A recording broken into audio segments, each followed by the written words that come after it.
Hi friends, నేను మీ Soujanya. Welcome to my channel Souji food and travel. ఈరోజు నేను మీకు కాకరకాయ పులుసు ఎలా చేయాలో చూపిస్తాను ఫ్రెండ్స్. ఎవరైనా నా ఛానల్ కొత్తగా చూస్తూ ఉంటే పక్కనే ఉన్న బెల్ ఐకాన్ ట్యాప్ చేయండి. నేను నెక్స్ట్ పెట్టే వీడియోస్ మీకు నోటిఫికేషన్ కింద వస్తాయండి. కాకరకాయ 1/2 కిలో తీసుకున్నానండి. ఇలా చక్రాలుగా తరిగి పెట్టుకున్నాను. ఉల్లిపాయ 3 తీసుకున్నానండి. ఇలా కట్ చేసి పెట్టుకున్నాను. టమాటాలు 2, పచ్చిమిర్చి 4 తీసుకున్నానండి. ఇప్పుడు పొయ్యి మీద గిన్నె పెట్టుకొని ఆయిల్ వేసుకోవాలండి. చిన్న గరిటెతో 3 వేసుకోవాలి ఆయిల్ మరగనివ్వాలండి. మరిగిన తర్వాత ఉల్లిపాయలు వేసుకోవాలి. వేసుకొని ఫ్రై చేసుకోవాలండి. పచ్చిమిరపకాయలు కూడా వేసుకోవాలి. బ్రౌనిష్ కలర్ వచ్చే వరకు ఫ్రై చేసుకోవాలండి.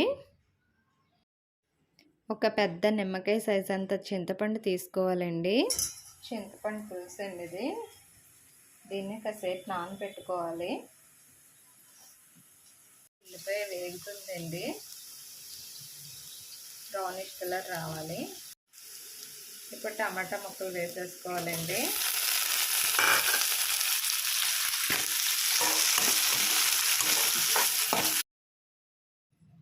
ముందుగా తరిగి పెట్టుకున్న కాకరకాయలు వేసేసుకోవాలండి. పచ్చి వాసన పోయేంత వరకు ఫ్రై అవనివ్వాలి, వేపుకోవాలి.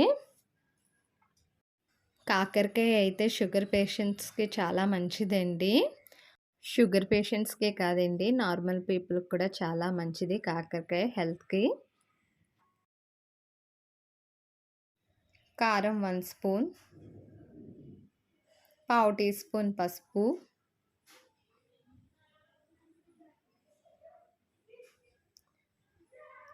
సాల్ట్ తగినంత.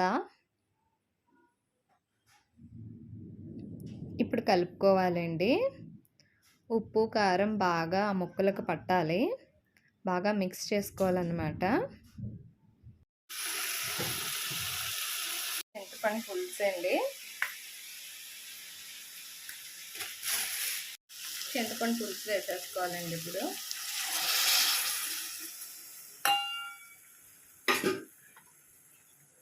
చిన్న బెల్లం ముక్క,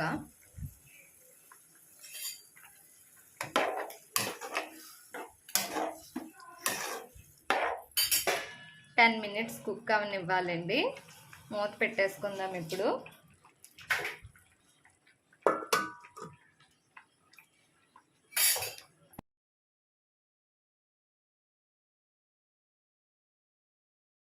ఇందాక మూత పెట్టాం కదండి, ఇప్పుడు తీసుకొని చూద్దాం. కూర అయితే ఇలా ఉడుకుతుందండి. ఒకసారి అయితే కలుపుకోవాలండి కర్రీని.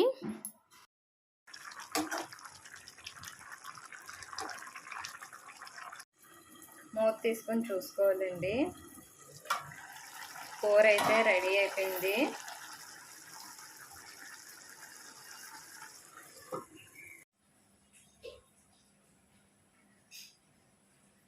కాకరకాయ పులుసు అండి ఇది. ఈ వీడియో కనుక మీకు నచ్చితే లైక్ చేయండి, షేర్ చేయండి, కామెంట్ చేయండి, సబ్స్క్రైబ్ మై ఛానల్.